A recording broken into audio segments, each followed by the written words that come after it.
Andy, my dude, have you heard of the magical website builder known as Squarespace? Ugh, not another Squarespace ad. I feel like every podcast is sponsored by them. Hey, don't knock it till you try it. Yes, okay, it is overhyped, but actually it lives up to the hype. Squarespace is like a website fairy godmother. With a click of a button, your site transforms into a beautiful masterpiece. A website fairy godmother? That sounds interesting. What makes it so magical? Well, for starters, those slick templates make anyone look like a professional web designer. Pick one, customize the colors and fonts to match your brand, and voila. Plus, the drag and drop fluid engine is so easy, your grandma could build a site on Squarespace. Well, she did knit me a lovely scarf last Christmas. Maybe website design is next. Exactly. And when you're ready to sell your Nana's handmade scarves online, Squarespace has built-in e-commerce. Add a store with one click. Get flexible payment options. Then watch those sales roll in. And when she wants to teach others her steezy scarf skills, Squarespace's new courses feature is just the ticket. Nana can set up her curriculum and enrollments and payments in a snap and become the next e-knitting influencer. Oh, wow, you really sold me with the grandma angle. Sign me up for that free trial. Just go to thenextreel.com/Squarespace and transform your site into a beautiful Squarespace masterpiece. Well, thanks, Pete. Even though it's overhyped, Squarespace actually sounds perfect for Nana's site's needs. Appreciate the warning on the ads, though. I'll brace myself next time I listen to a podcast. Anytime. Let me know if you need any help getting that site up and running.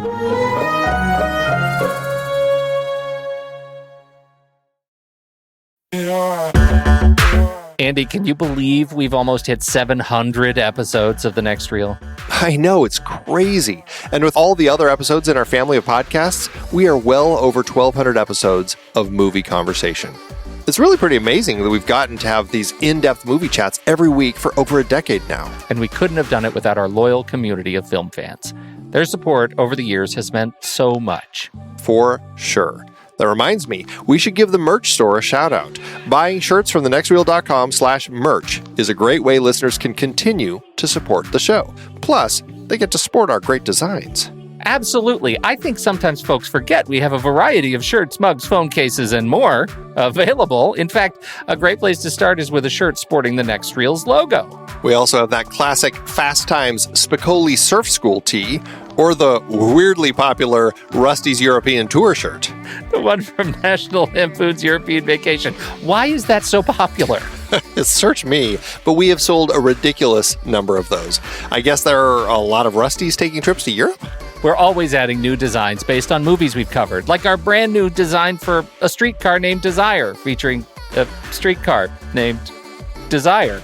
So if you want to rep your love of TNR and films, head to thenextreel.com/merch. Every purchase helps us continue to have these weekly in-depth conversations. So visit thenextreel.com/merch today. And as always, thanks for listening and being a part of the Next Reel community.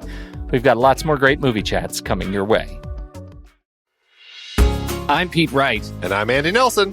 Welcome to The Next Reel. When the movie ends, our conversation begins. In just a matter of seconds, you're going to hear a classic episode of this show from back in the day when we called ourselves Movies We Like. It took us a while to settle into the show's format, so you'll notice some differences as you listen to these episodes. For instance, it takes us a bit of time to actually get into the conversation about the movie. Things like that. But we're still proud of the conversations about the movies themselves, and we think they're worth keeping in the library. So enjoy these episodes from our back catalog. And you can become part of our Discord community, learn more about the show, and find out how you can become a supporting member at thenextreel.com. So thank you, everybody, for downloading and listening to The Next Reel. We appreciate your time and attention, and we hope you enjoy the show.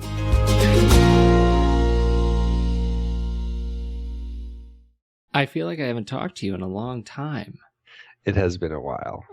Since we record a little bit ahead. We skipped a week because I was sick. I wonder if we remember how to actually do this show. I don't know. I guess we'll find out. I know. I'm excited. I'm excited about the movie. But well, first, go ahead. No, do your teaser. This is a good teaser. I like when you do this. Do this. It's not a teaser. It's not a teaser. Or maybe it is. I don't know. So I was curious, though, since you were sick, did you have a chance to lay down and watch extra films while you were feeling miserable? Oh, as I did. For crying out loud. Too miserable. No, I was not too miserable. Let me bring up my iTunes. I saw a couple. Hang on a second. See, I don't know. You go first because it's going to take me a second to look at my list. Well, I saw playing Oscar prep catch up. Yeah. So I watched The Help. Oh, I'm so glad you posted on Facebook about The Help. And if memory serves, your post may have changed your prediction. Did it? I don't. Or think your favorite. You still think you? I can't remember. Did you say Viola? Yeah, that's who I picked. That's who you picked, even though you hadn't seen the movie. Yeah, I felt like she's getting good buzz, and so now you've seen it, and you actually stand by that prediction. I do. I feel, she was a powerhouse in that film, and again, of the performances that I've seen, I still haven't seen My Week with Marilyn or Albert Nobbs. Albert Nobbs. Yes. Yeah. But I have a sense that those two aren't going to be the competition that Meryl Streep will be. Yeah. So okay, what else did you see? I saw that, and I'm halfway through Tree of Life. I haven't quite managed to finish that one. Halfway through. And not because I'm not enjoying it, but really just because the way life unfolds is watching these things in short increments sometimes is the only way. Did you see Brad Pitt on a Daily Show? You watched a Daily Show? Did I ask you? I've asked you this before, I know. You have, and I don't regularly watch. Well, he was on the Daily Show, and Jon Stewart, he was there to talk about Moneyball, but Jon Stewart opened with, "What the hell was Tree of Life about?" And his response was, "Let's talk about Moneyball." That was funny. Nice. Yeah, it was funny. Sadly, I did not make any progress on my Oscar catch up, and that I think is going to be this week, and it's going to have to be this week and next. I did see, however, Cowboys and Aliens. Oh, Jon Favreau is new. No, stop. I liked this movie. I had a great time at this movie, and I thought Daniel Craig did a good job. I think you're the one person who liked it. It makes me sad because I think it's based on a graphic novel, right? I believe that has a dumb title. It's a cute title. It's designed to be cute. Yeah. And if you interpret it as dumb, it's very well be just a dumb title. I think it colors your impression of the movie. But in general, I actually thought it was fun to watch. I didn't go into it with very high expectations, but I enjoyed it. I did not like Harrison Ford. Well, I don't think I've liked Harrison Ford in at least a decade and a half. I think that he hit a point where all of a sudden he just turned into Grumpy Man, and that's he does now is play Mr. Grumpy. Yeah, Mr. Grumpy. That's right. Yeah. I think he should start getting credited as that. As Mr. Grumpy. Mr. Grumpy Pants. I think it was about when he left the Jack Ryan roles. That was unfortunate. And then he became president by what was it, Air Force One. Air Force One, yeah.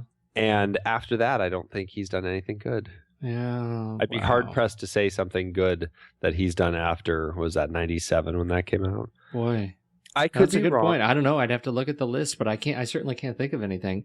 And I still see Air Force One as like one of his most recent movies. That and Cowboys and Aliens. Really? Yeah. That's funny. Air Force One is so old. I'll tell you why I also what I also did was I finished in my illness. I finished all of the Swedish girl movies. Did you finish the books, or did you? I finished the books. I watched them. Excellent. I read them, then watched them. Nice. And I think the second one was probably the real standout to me. That's the one you like the best. Yeah, I think the third one I think was the best book. For me, that was the one it was just it just got progressively better. Although the second and third book are really one book. I mean, it's one sort of 1,000-page book that I feel like I couldn't stop. Yeah, the second and third, it really was kind of like a Lord of the Rings sort of thing. Yeah, truly. It feels like I'd love them when they make it here to shoot it as one big film. They've got to. I mean, it just seems like such a natural fit. But the third movie, I think, departed enough from the book, and I think had so much material to cover in the book that I think it just really suffered, and you could feel it. You could feel it just wasn't quite there. But in general, I really liked it, and I by the end of it, after reading all the books and seeing all the movies, and then the dragon tattoo twice, I was exhausted. Yeah, I bet. It's tiring. You really, really dug deep into that that dark universe, and dirty world. Seriously, that guy is Stieg Larsson. He's dark. Yeah, he is dark. Well, he had some demons he was dealing with. Certainly, he did. Can we talk about trailers? There have been a couple big trailers that have come out. Good trailers. We had, first of all the trailers that were, and now I guess when people are hearing this, it will be last week, a week and a half ago. We saw the extended trailer for Amazing Spider-Man. Mm-hmm. Tell me how you're feeling about that now. Okay, well, at least they didn't once use that first-person POV of him climbing up the walls, which just reeked of, trying to look like a video game. Yeah, it's a video game. Right. It was horrendous. There's things I like about it. There's things I don't. The more I just watched the trailer again before we started. I as much as I like Andrew Garfield, just like hearing his voice in the Spider-Man costume, I'm like, he just doesn't quite sound right. I don't quite buy it. I'm not sure. That's my problem too. But I do like that he's kind of very science-minded, like the actual, the spider, the web material. Yeah, the web shooters. Where do you stand on that? I mean, I never had a problem that they made them like organic. Organic, whatever you want to call it, in the first trilogy. That never bothered me. However, I really like that they're going back to doing it the old-fashioned way, how Peter Parker did it in the comic books, where he actually built these little things that made this web material. I think that's pretty slick. Yeah, it's pretty slick, and I like the gadgetry that they actually show off in the trailer. You actually get some good close-ups of the web shooters that are cool. I've always thought the Lizard was a great villain, but and to be fair, you only see a couple very short shots of him in the trailer. I think only maybe 2 full body shots, and I think he looks ridiculous. I'm hoping that he ends up looking a lot better. I was just like, that's the Lizard. Like I got excited when I saw like the close up at the lizard eye and the hand and stuff like that. Right. And then you see them up on top of the tower, and I'm like, he looks kind of like, the weird half human, half alien mutant baby in Alien Resurrection. That's all I could think of. Yeah. Was that like weird alien thing? He just looked all awkward. Yeah. All right. I agree. Those are that's the problem I'm having. It's going to be interesting to see how they play some of the family story. Yeah. Are we going to see Uncle Ben? It appears to me that we're not going to see a lot of origin story, but I don't know. I mean, it would be sad if they retold the origin story again.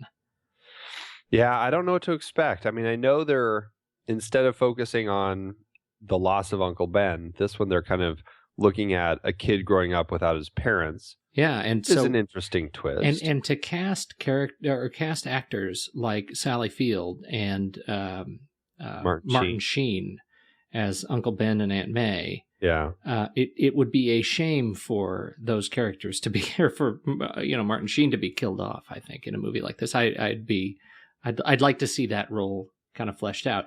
They'll obviously have to shift around a bunch of timeline to make that happen. I don't know how they're going to play with that. The other one is we aren't going to see much J. Jonah Jameson, it looks like, which is a pretty significant role that is of missing, and instead the kind of anti Spider-Man Crusader is Dennis Leary. Chief Tracy, Chief Stacy, Gwen Stacy's father. Yeah. And so that'll be interesting. Yeah, Right. it's a lot of interesting things. I don't know what to think of, really. So a lot revealed in this one. The other one that was, I don't know how much we actually learned, but certainly entertaining was the Avengers extended trailer. Yeah. Where do you stand on the Avengers? Not having ever followed any of those superheroes ever in the world of comics, I've been enjoying the movies. So I'm, except for Captain America, which I thought was the worst of the lot. I'm sorry to hear you say that. I thought it was a snoozer. I thought it was fantastic. A lot of people did. I think my wife and I were some of the only ones who didn't like it. Well, it was the only one that they actually, it felt like they took the character a little bit more seriously, and it was out of tone with the rest of the comic book movies. Like it wasn't even that. I just felt like I'm following this guy who doesn't grow at all. Like, he is this hero, and then I just watch him fighting Nazis for 2 hours, and I'm like, okay, is something going to happen here? I don't know. That's funny.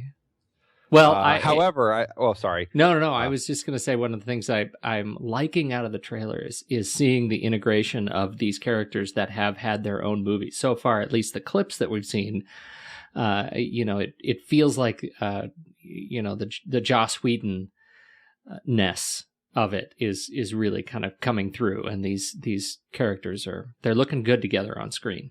Yeah. I'm excited about that. That bit that just floors my kids. When Loki says, "I have an army," and Tony Stark turns around and says, "We have a Hulk." I think that's the worst. Oh my God, my son goes into fits of spitting hysterics when he says that.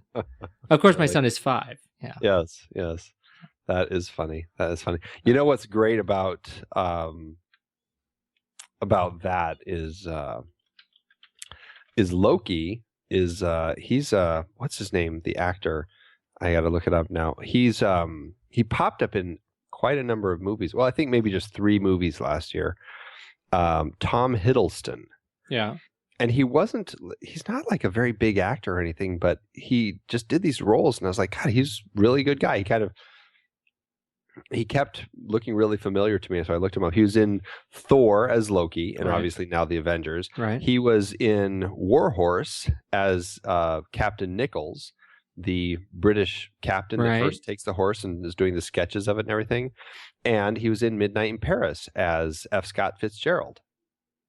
Oh, wow. I didn't make that connection at all. I know. I was like, I kept seeing that face. I'm like, God, that guy is so familiar.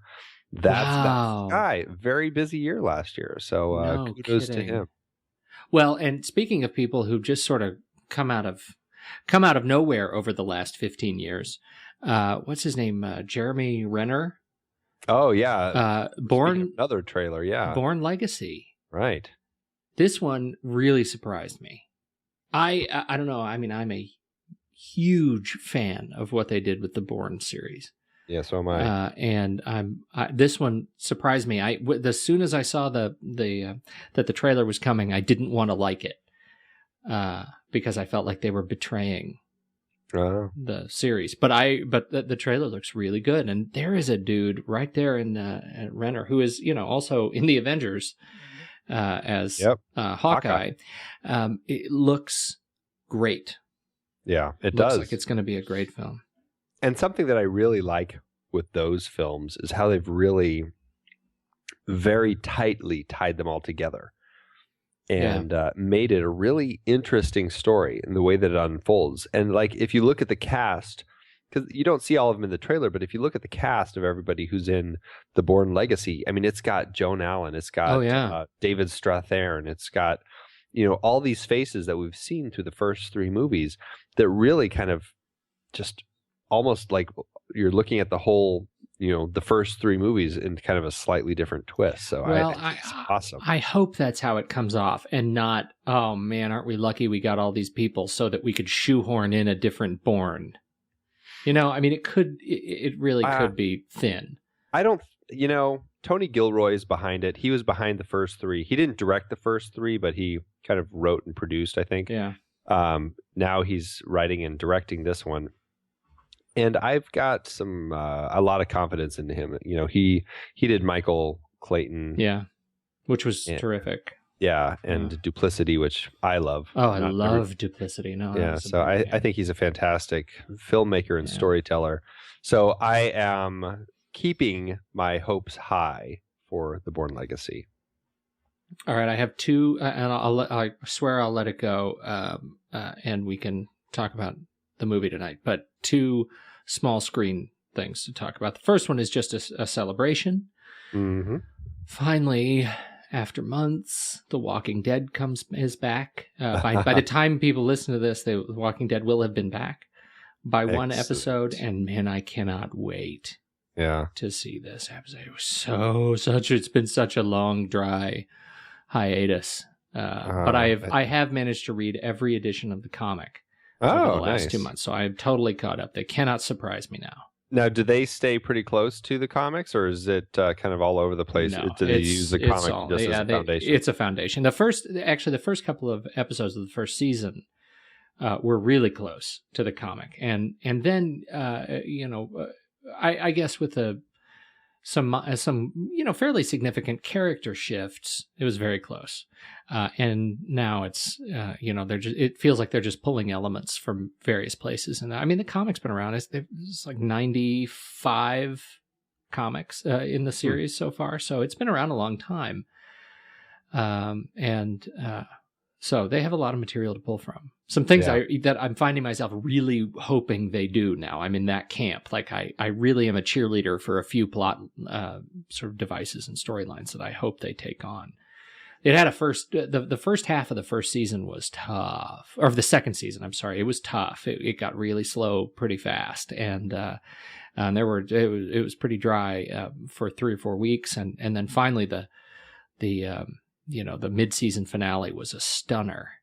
But the other show that I just discovered, and I have to share because I am totally addicted to it, it is a BBC, I think it's BBC4 show that I'd found on Hulu Plus. It's through through their contract under Hulu Presents, and it's called Misfits. And it is it's a superhero show like few that I have seen. It's about 5 moderate ex-cons who are out of jail. They have no jail time, but they have to do community service in this little very gray British town, and they go to this community center to scrape graffiti off of walls, and a storm hits, a hailstorm where hail the size of bowling balls hit the ground, and they all get struck by lightning, and they get powers, and they're weird powers. And it turns out people all over town have gotten powers. One guy you discover can turn invisible, but he can't control it. So sometimes he just disappears. One guy is immortal, but he only discovers it after he's killed and wakes up buried in a coffin. One guy can go back in time, or can reverse time for a few seconds. I mean, they all have these powers. And over the course of 3 seasons, 3 short seasons, each season's about 7 episodes, right, they go through this crazy time travel timeline. And I mean, this incredible and incredibly complex and dense storyline over the course of, 23 episodes that I am just riveted by it. And I'm, even through some, really difficult character or actor cast changes, they just nail it, and it's wonderful to watch. Foul British mouths, and those British, and there's a lot of sex. They get away with everything on TV in the UK. Seriously, it's foul and sexy, but great television. So totally, if you're I really enjoy this. Yeah. I'll have to check that one out. It's not available on Netflix. So no, it is I think it's an exclusive contract through Hulu. I see. So anyway, interesting. All right, so let's do this movie thing. Yeah, so I guess we should talk about a movie since that's why we are here this evening. Indeed. What have you ever been in a fight? I've never been in a fight. I've never had fisticuffs. You've never had fisticuffs? No. I had an opportunity to be in a fight. Yeah. In the second grade with a kid named Joey. Uh-huh. And I think I ended up, there was a big circle around us, and I pushed him, and then I slapped him, and then I think I started crying and ran behind the gym. I still carry that around. That's awesome. So now you can say, yeah, I've been in a fight. I've been in a fight. I slapped Joey on the playground in 7th grade. I thought it was 2nd grade. Second grade. No, it was not 7th grade. No. And you went and cried behind the gym. Oh, yeah, it was terrible. It was a terrible thing. Oh, that's fantastic. Yeah. So no, I never been. This movie. Maybe that experience is part and parcel to why I love this movie so much. I just love it because it I don't know, I guess in a way you could say it's subversive, but it really was more just connecting with a kind of a mindset that people had in the late 90s that, I don't know, it just seemed to be really digging into, our place in society and, as in like, post-college, trying to figure your life out sort of people. What's interesting? It's just connected. I don't know. What's interesting about this movie? Have we said we're talking about Fight Club yet? I don't know. Maybe. I thought we were talking about Emma.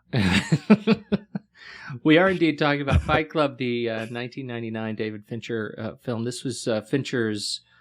Okay, catch me on this. Third, second, fourth major film. Mm-hmm. 1999. A fantastic year for film, as we've talked about before in our Being John Malkovich episode. Oh, yeah, right. It was a very, very big year for fantastic movies. Magnolia, Three Kings. What else came out that year? The Matrix. A lot. Oh, a I'm lot. blanking on other ones right now. It was a big year. And this movie, I want to read a passage from His Highness Roger Ebert. Mm. Yeah, he wasn't a huge fan of it. He was not a huge fan, but yeah. I think this passage is interesting. Fight Club is the most frankly and cheerfully fascist big star movie since Death Wish, a celebration of violence in which the heroes write themselves a license to drink, smoke, screw, and beat one another up.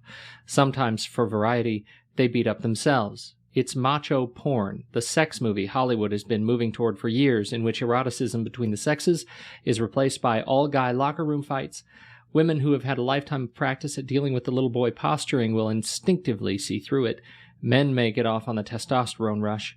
The fact that it is very well made and has a great first act certainly clouds the issue. I always remembered his opinion about it, how the first act he thought was so unique and original and he had never seen anything like it before. And then it just kind of, almost seemed to digress into this just fighting and this fascist nonsense that he didn't like at all. Right. What do you? So walk through the premise of the movie. What is the movie doing, and what would you say this film is really about? What is the movie doing? Well, I mean, we're looking at a story about an unnamed narrator, a person who, for all intents and purposes in the film, I guess we call him Jack, who he is one of the people who represents a person in society who feels like he followed the right path and did everything right and is in a place where he's just completely unhappy and he doesn't know how to change that. And I think what the film is doing is really looking at that sort of person and finding a way to get that person out of their rut, or have that person figure it out. What is it that I need to do something different with my life? It's a really interesting film in that it's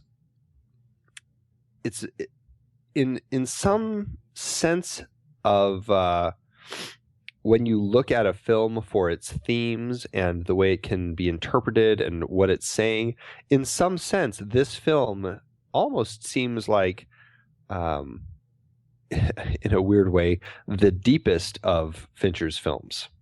Why do you say that?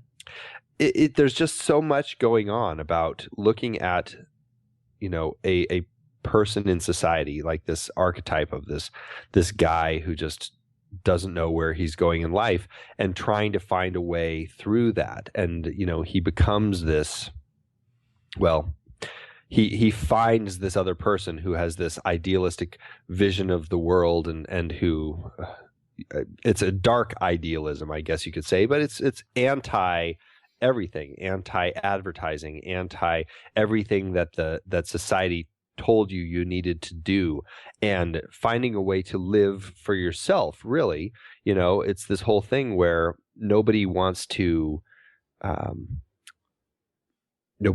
fail. Everybody just kind of wants to go through life and just, hit the points they're supposed to hit, and they get all the little check marks on their scorecard, so that by the end they get all those check marks filled up, and then they can die knowing they successfully got all their check marks filled, without really ever experiencing anything important, which I think is why Fight Club, or the fighting in the film, ends up becoming the outlet for these people to finally find a way to feel something again. And it's just a very interesting look at the mindset of people and society, and this particular person who is kind of undergoing a psychological split and breakdown, and everything. It just seems like there's a lot more going on in this film than the later films, I think, or even the earlier films. It's not as definable in a genre film like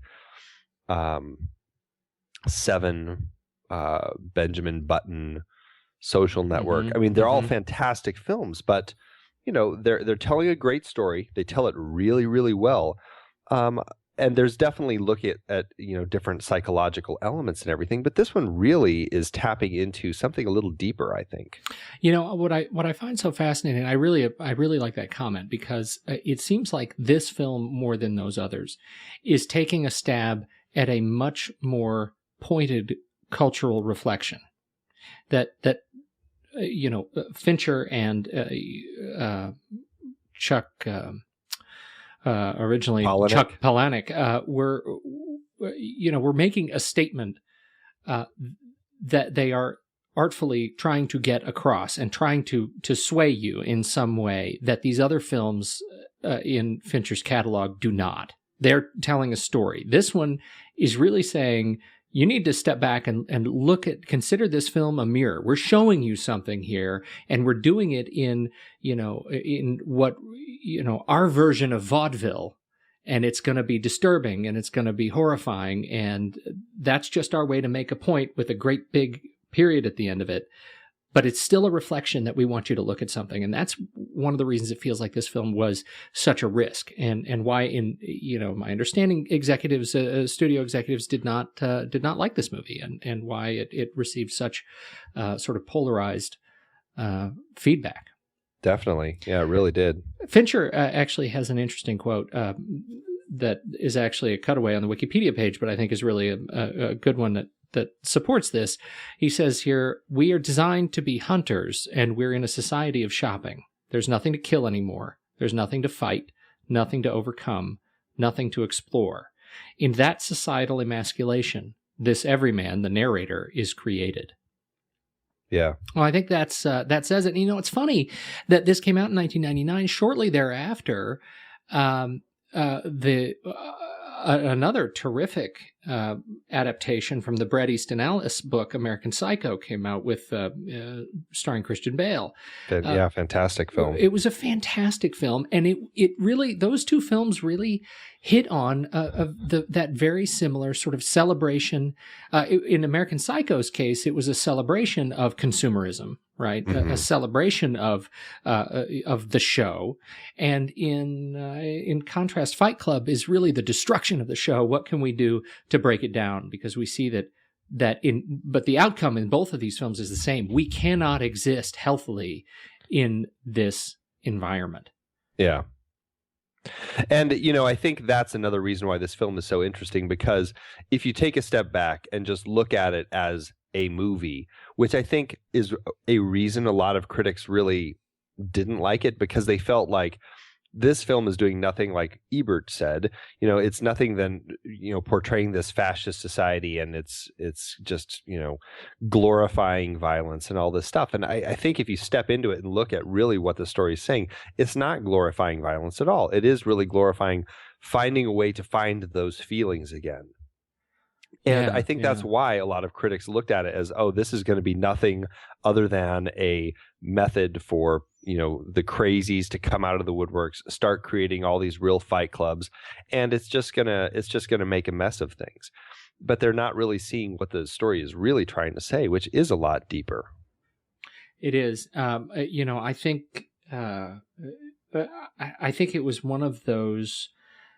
One of the most brilliant kind of executions of that message in this film is the Ikea catalog scene. Yeah.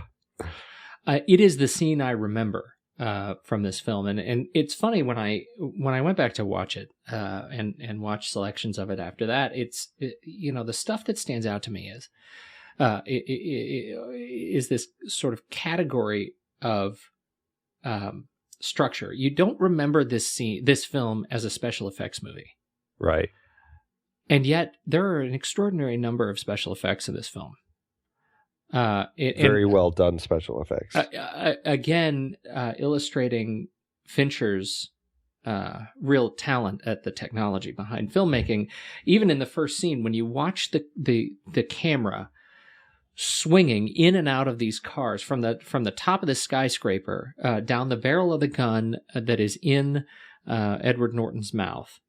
Out of the building, down into the parking garage, into the van to show the nitroglycerin tanks, back out down the block to show it in these other buildings that are down the block. I mean, that is a long, at this, totally CG kind of environment that you just didn't see, a lot of at this time, or was really just kind of being, foisted on us.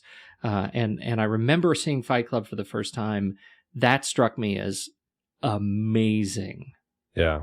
That he could do that. And the film is full of those sorts of things that fit so beautifully into the context, into the overall visual thread of the film, of Fincher's, at this point, still developing vision, that sort of dark, high contrast, lights and darks style. It fits so well into that, is so beautifully integrated that you just can get lost in the film.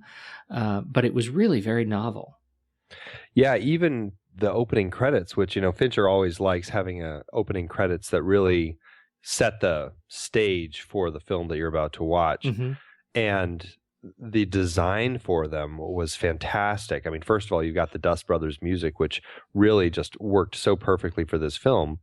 But the idea of starting at almost like a micron, level of inside the fear center of Edward Norton's head, right, where you're seeing these, the fear, almost like you're looking through an electron microscope as these little dendrons or whatever are firing, and you see like these chemical reactions within the body, and then you slowly pull out through the nerves and the fear center, and you're slowly pulling all the way out until you're going through his brain and through his, the fluid between his brain and his skull, and then his skull, and then out through the skin, through the sweat gland down his nose.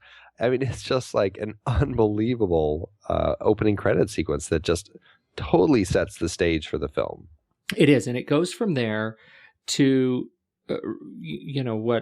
let's see, when did The Matrix come out? Same year.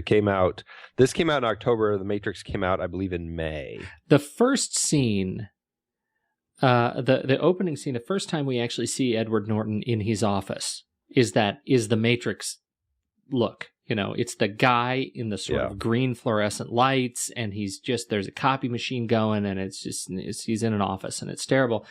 And it moves from there very quickly to his apartment where he's sitting on the toilet and he's reading the Ikea catalog, and he's talking about, his take on consumerism and everything he is doing, everything that he exists to pursue is all about catalog shopping and name brands. And whenever he refers to shoes, whenever he refers to luggage, it's always the name brand of the things that he is dealing with, of the products. And I mentioned the IKEA scene in particular because I don't remember seeing quite such clever use of titles until this movie.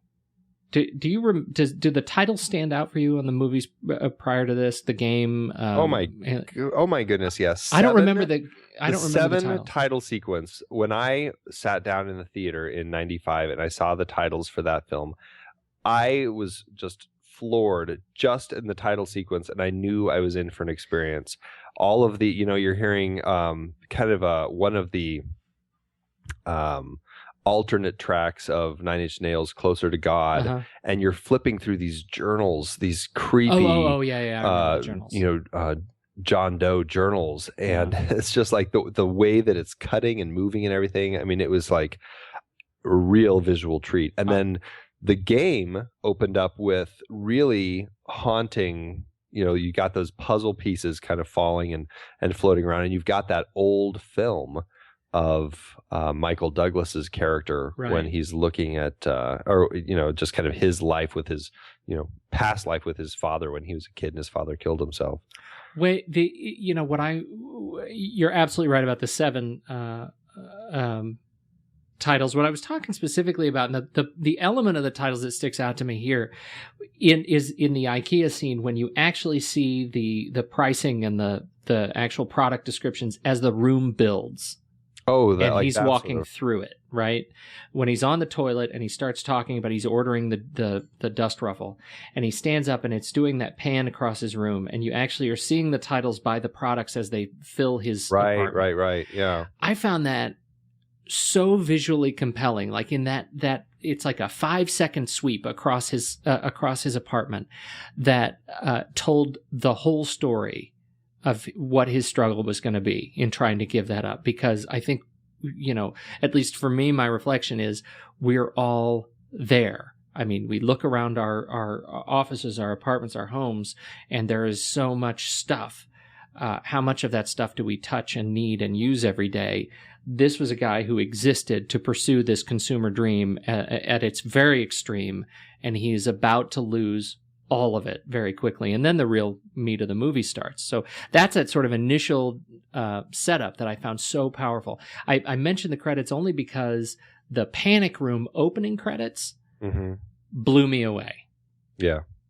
And it was that same sort of thing where you actually had the title so compellingly in the 3D environment of physical space in the cityscape of New York. I thought that was really cool. Right. Not quite so violently dramatic as some of the other ones, but really haunting. So anyway, that was like, this felt like practice for that. I don't know. Well, and the thing about the other thing that makes that work so well, aside from, you're right, the brilliant use of space and putting those, for all intents and purposes, as realistically in the environment as you could expect, is the use of the voiceover telling us, about his handcrafted glasses set that, with the bubbles in the glass, so you knew they were made by hand or whatever it is.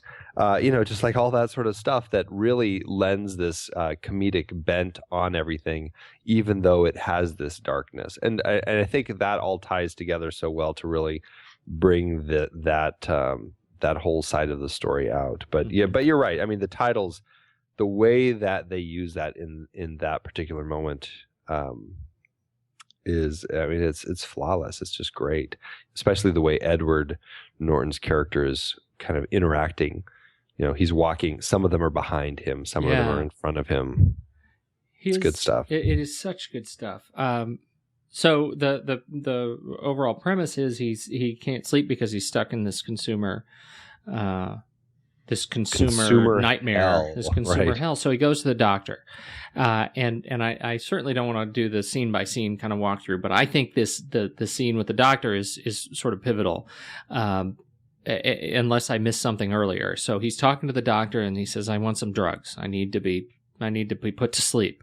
And the doctor says, "No, you need some relaxation. You need exercise. You need to adjust your life, not your biochemistry. You need to go down and check out these guys with testicular cancer if you want to see people who are in real pain."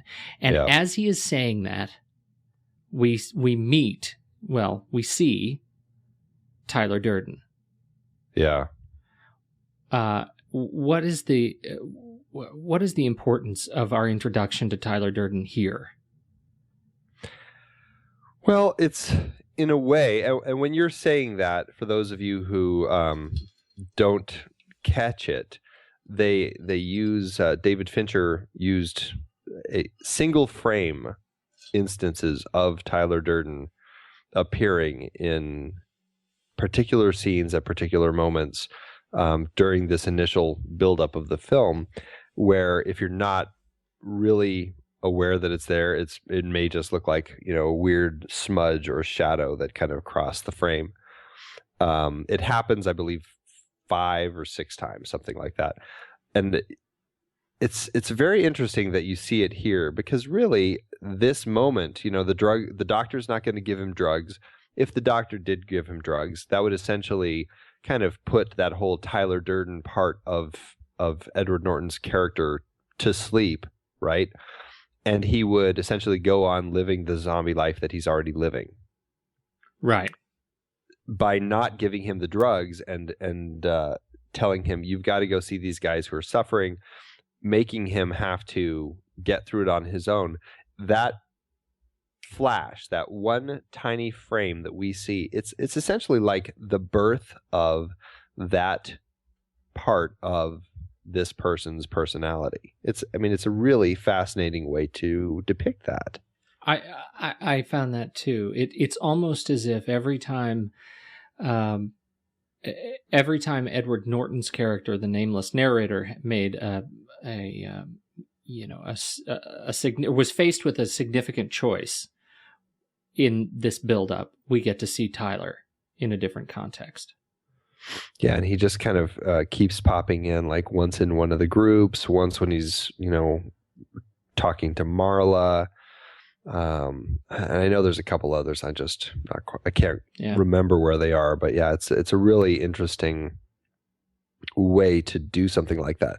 And that ties in, aside from a brilliant way to put that story together, it really, again, ties into David Fincher's extremely skilled sense and ability to use the right tools to tell a story in a really unique and compelling way that's not done before, Totally. It's almost like he's using another dimension. You know what I mean? Right? Yeah. Like time and space and something else. It's a fascinating way to pull this out. So our character ends up kind of discovering himself through these, through watching other people's loss and other people's pain. Yeah. Is that how you read this? Yeah. I think Ebert, when he was talking about the fantastic first act, I definitely think he was right. I mean, this idea of a person attending support groups, and even though he's not, he doesn't have cancer, he doesn't have sickle cell anemia, whatever, he goes to all these support groups. He doesn't have any of it, but he finds it finally a way to find the release that he has not had this all through his life. And that helps him finally fall asleep, and he's finally doing better.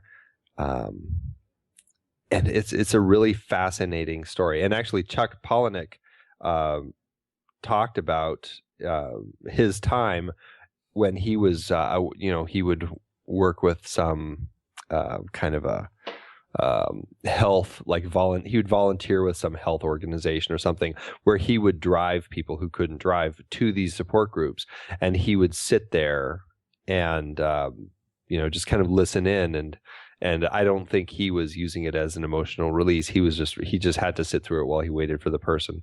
However, he would do their exercises and everything with them, and he said he was doing an exercise and it took him they were finding their power animal, and he closed his eyes and he found himself in this cave, and he found a penguin there that told him to slide. So he pulled that directly from his own life and put it into the book, which I thought was pretty interesting. That's really interesting.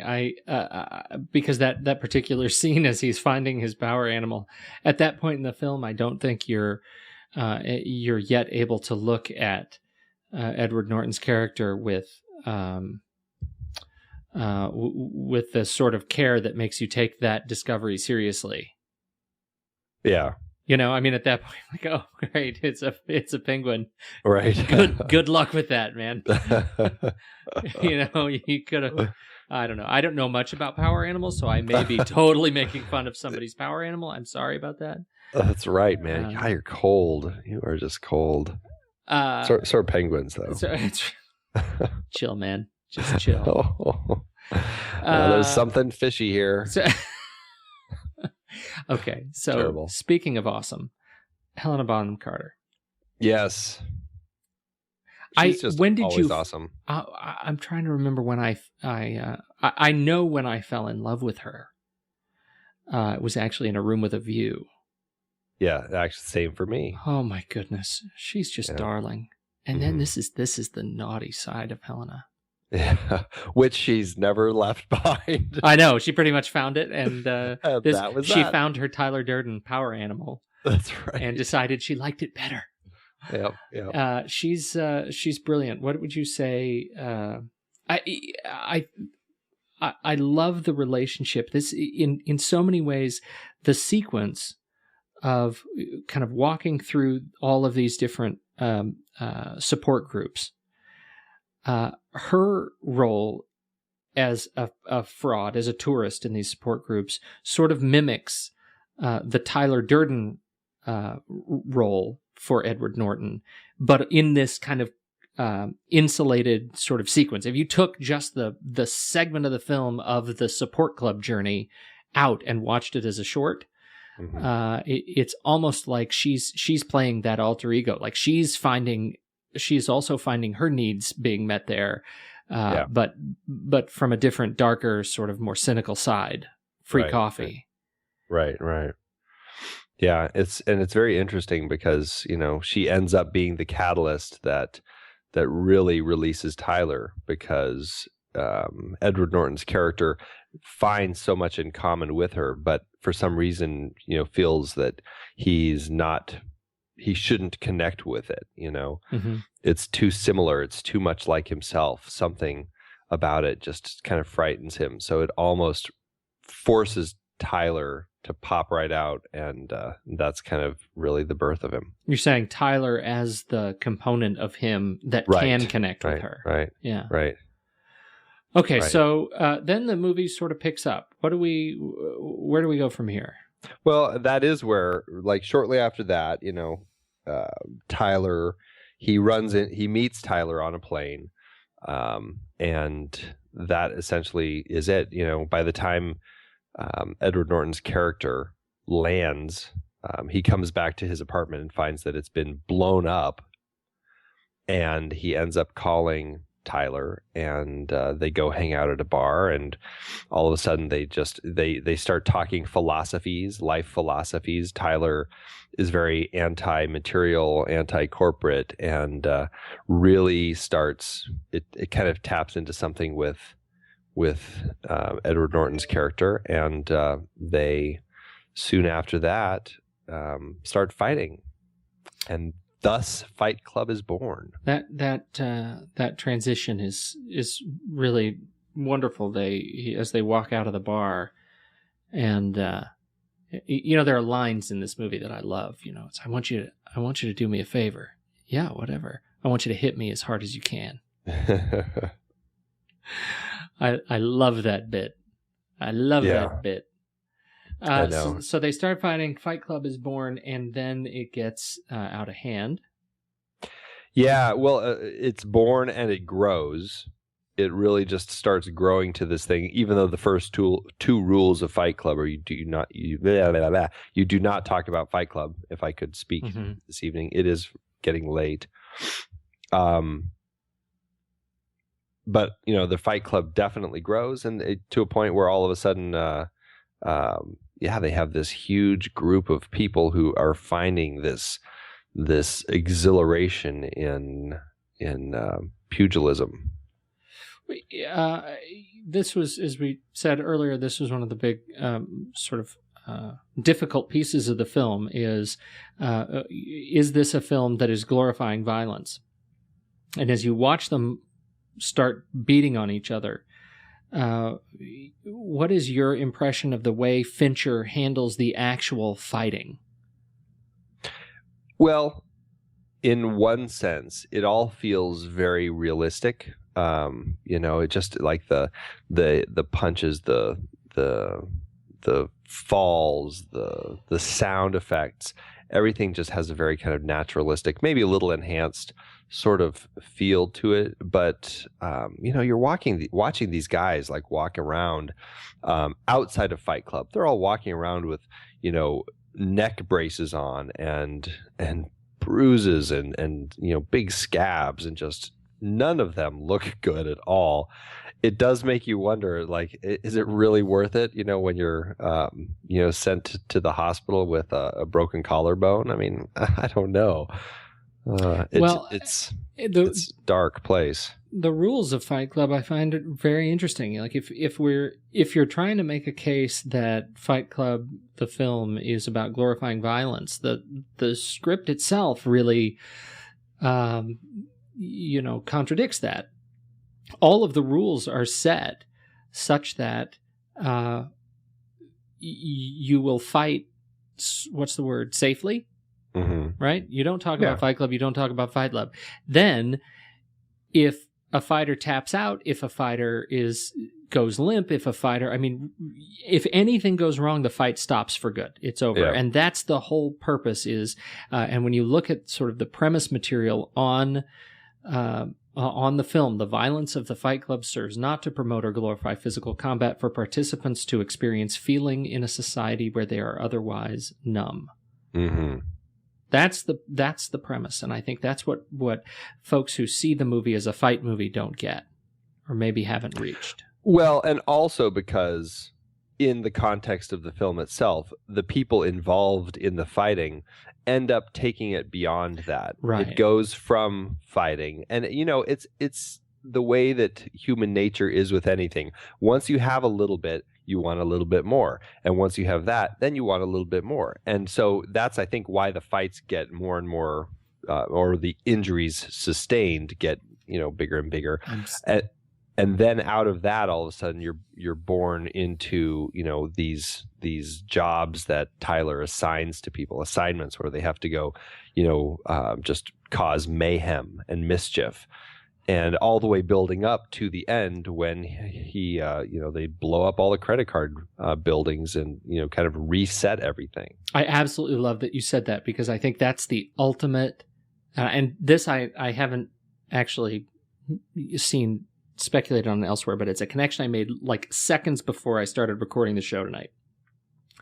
That the Project Mayhem gets so out of control in the film, and the violence is taken to such an extreme level, and this is where such pain exists for who we now know is Tyler, Edward Norton's character, that it is the violence is suddenly a direct parallel to the consumerist path that he was on in the beginning. Like, no matter what path you take, there is a way to take it to excess, and that excess is almost always going to be not for the cultural good. Yeah, there you go. That's my knowledge bomb. I think that's absolutely right. That's absolutely right. One of the reasons I find this film so compelling. And another interesting twist on that, which I think is so interesting, is because this is a scene midway through that I think does take it to that extreme place, but in one sense it also ends up, for a certain person, perhaps becoming a defining moment in his own life that may make it a much better life. And that's the moment where they pull the gun out. Tyler takes Raymond K. Hessel out of the gas station, brings him around back and puts the gun to his head. Mm-hmm. And, finds out that, Raymond K. Hessel wanted to be a veterinarian and it was too hard and he dropped out of school and now he's just working in a gas station. And Tyler, threatens this guy and says, I'm going to check up on you, Raymond K. Hessel, and I'm going to make sure that in, 6 weeks or whatever it is, that you're on your way to becoming a veterinarian. Otherwise, you're going to get killed. And he has this line: tomorrow will be the most beautiful day of Raymond K. Hessel's life. His breakfast will taste better than any meal you and I have ever tasted. I mean, it's a horribly frightening and violent scene that that Tyler perpetrates on this poor gas station attendant, and that's where these levels of the Fight Club are progressing, and it's really kind of very frightening and dangerous. On the flip side of that, that's the psychology that makes this so fascinating. Is he's absolutely right. Raymond K. Hessel very likely is going to find a major turning point in his life from this and actually is going to move into becoming a veterinarian and is going to finally become the person that he always wanted to become. Ends up being one of the most beautiful transformative moments of the film. Yeah.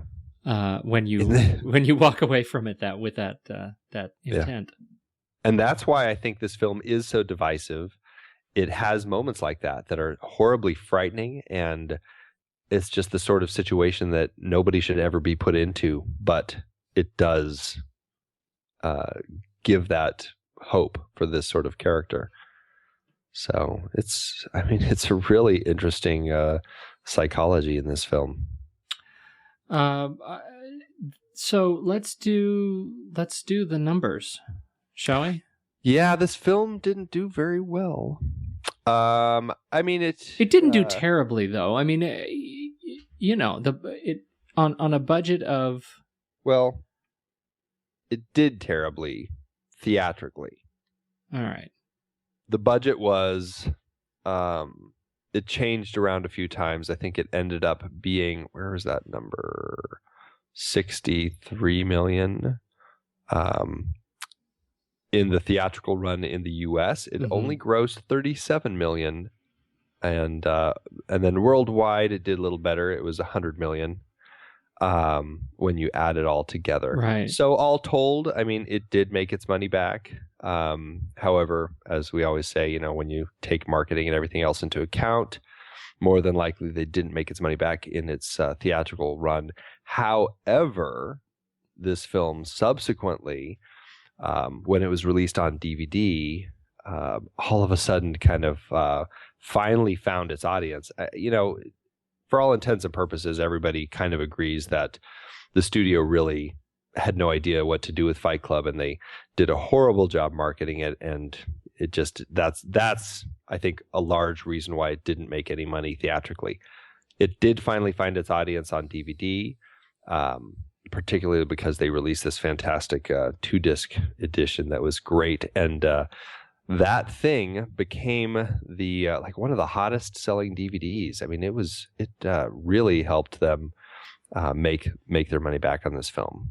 So in the end, it did make its money back. It just took a long time. It took it becoming kind of a cult film in order to do that. Mm-hmm.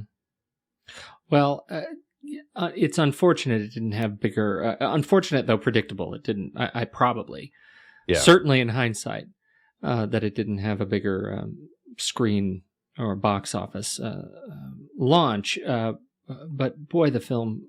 I am. I guess 13 years, and I'm stunned at how well the film holds up. Yeah, it really does. It really holds up so well. It is just a treat to watch, and it's a challenging, really challenging film.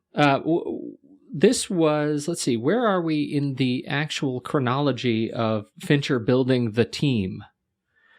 He was working with Jeff Cronenweth as cinematographer. Yeah. This was actually, he started working with Jeff Cronenweth on this, and then he ended up working with him on a few films. But interestingly, he had worked with Jeff Cronenweth's father a number of years before on Alien 3. His father, of course, who had worked on Blade Runner. He was a fantastic eye for that. Mm-hmm. However, his father ended up leaving Alien 3 because he had Parkinson's disease. But I think that is perhaps the path that Fincher took to finding Jeff Cronenweth, pulled from his father, Jordan. But yes, so that was a big one right there, as far as his kind of regulars. Now, the script, I skipped the screenwriting.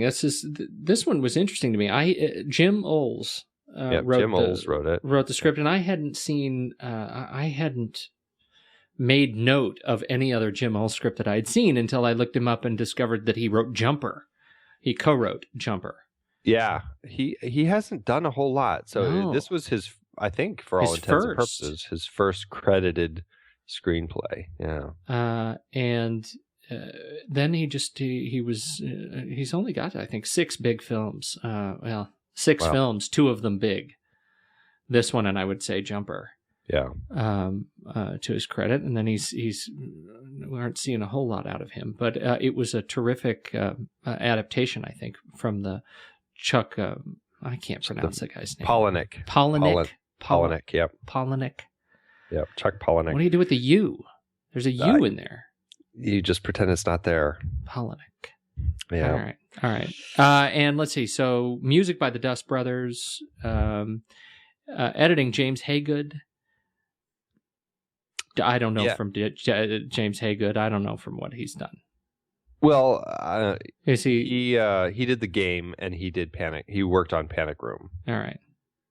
So he has worked with Fincher on a few things. Any other production bits of note?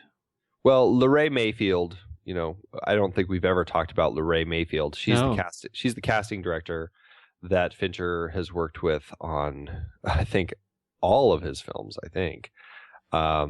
No, actually, I take that back. She started working with him on Fight Club.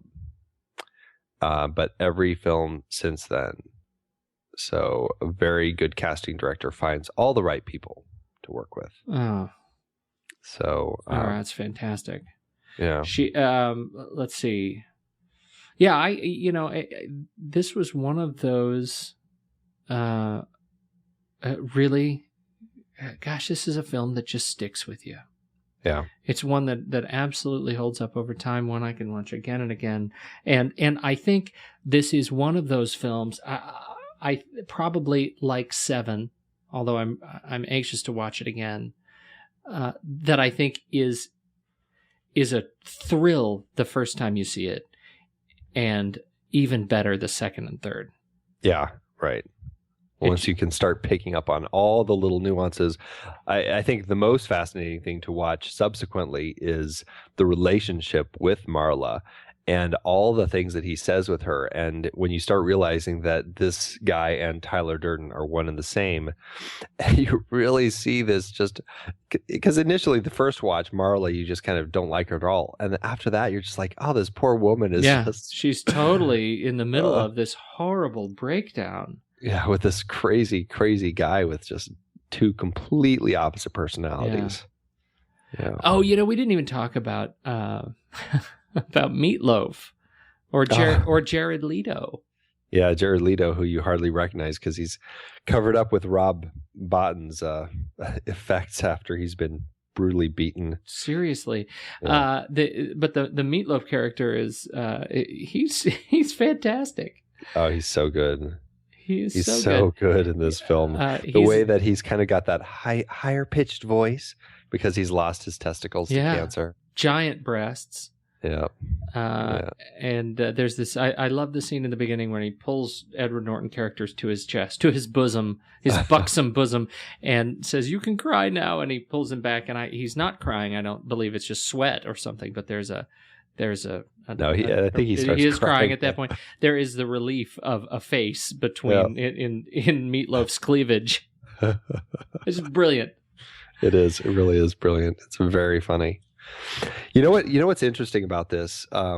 Looking at the history of the film, which is interesting, when the producers who bought the rights to the book, when they first started trying to find the right person to direct it, one of the first people they considered was Peter Jackson. Really? Yeah, they considered Peter Jackson, but he was at the time he was filming The Frighteners, and so he was kind of too busy with that. They talked to Bryan Singer out because he had The Usual Suspects and was a big hit, and they talked to Danny Boyle, but he was working on something else. And then David Fincher, meanwhile, had read the book. One of the producers had sent it to him, and he actively was pursuing it and said, I have to make this film. And so it was a delicate film to make because it was with 20th Century Fox, and he had a horrible experience with them on Alien 3, as everybody knows. So the first steps were, kind of the counseling session, sitting down with everybody and making friends again. Wow. But yeah. And then continuing the development, once Fincher was on board, first they met with Russell Crowe as a possible Tyler Durden. Yeah, which is very interesting. And then finally, I think he could have pulled it off. Although I think Brad Pitt was terrific. Yeah, and then for the role of the nameless narrator, it says the studio desired a quote sexier marquee name, somebody like Matt Damon or Sean Penn. Oh, so I mean, can you imagine?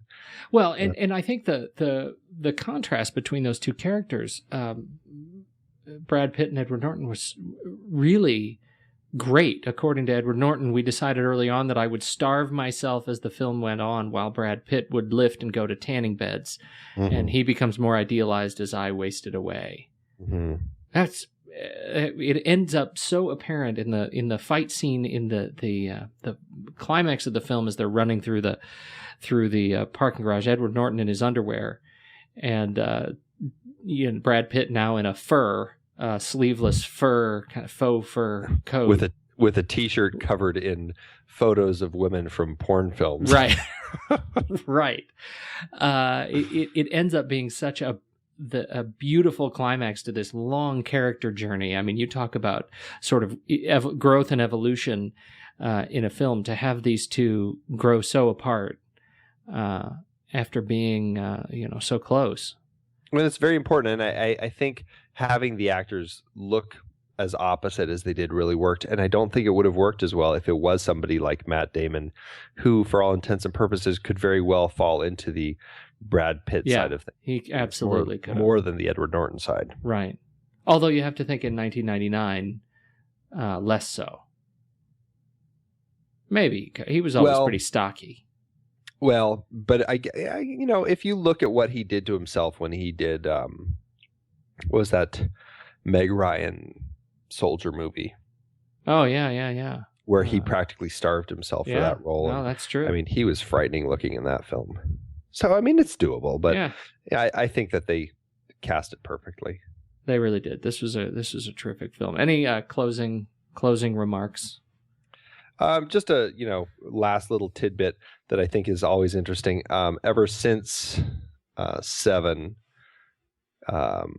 David Fincher kind of developed a friendship with Andrew Kevin Walker, who wrote Seven, and he's brought him in to the mix on a number of his films to kind of do some fixes and tweaks and stuff.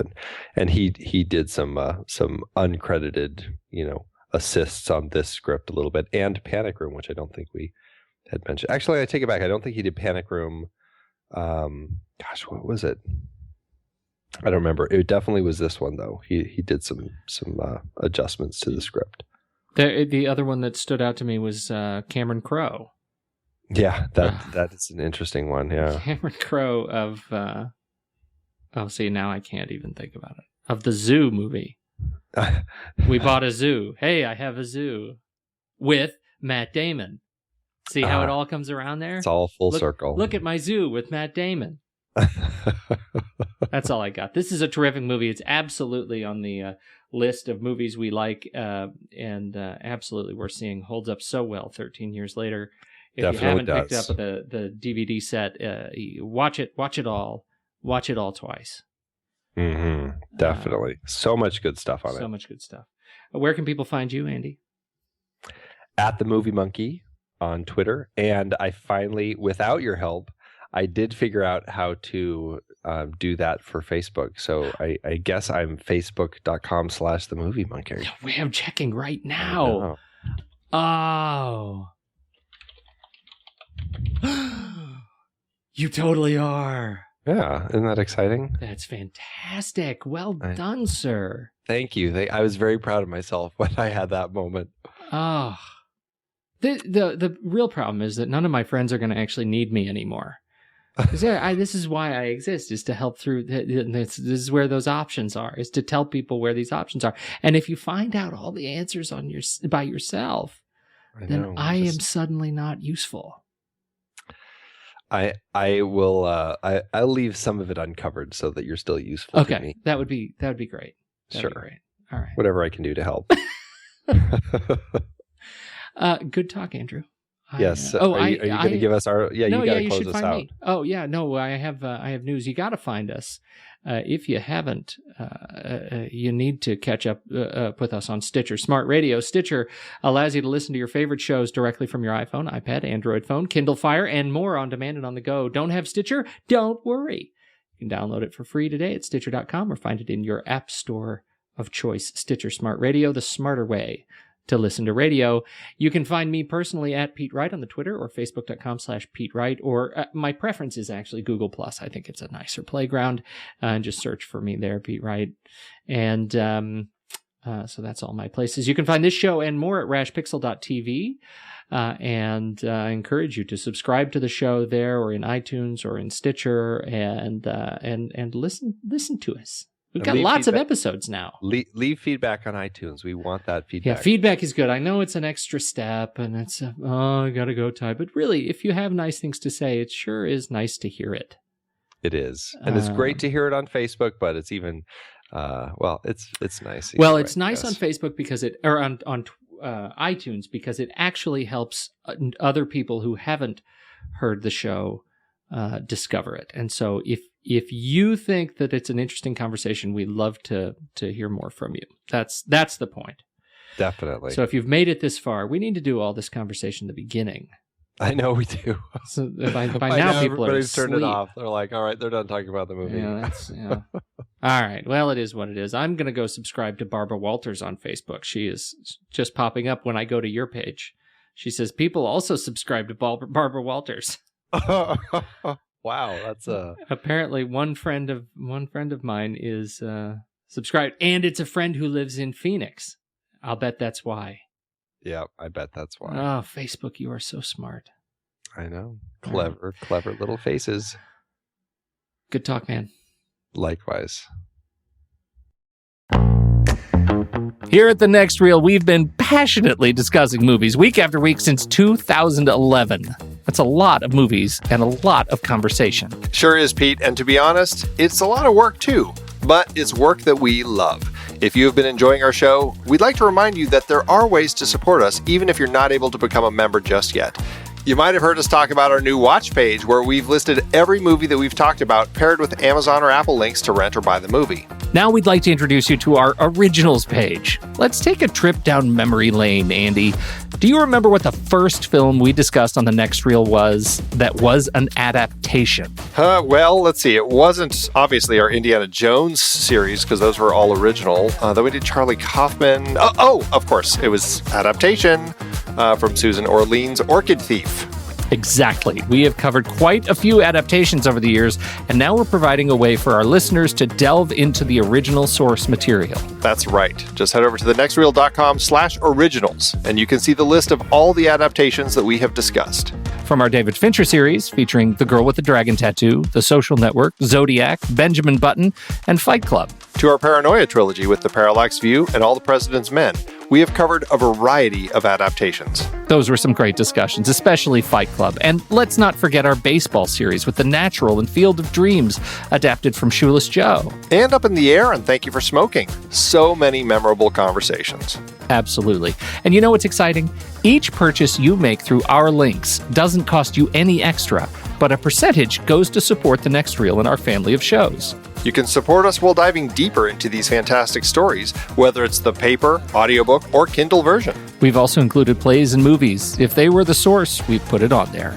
So what are you waiting for? Head to thenextreel.com/originals, support The Next Reel, and get your next great read today. I'm off to reread Fight Club. Now, where did I put my Kindle?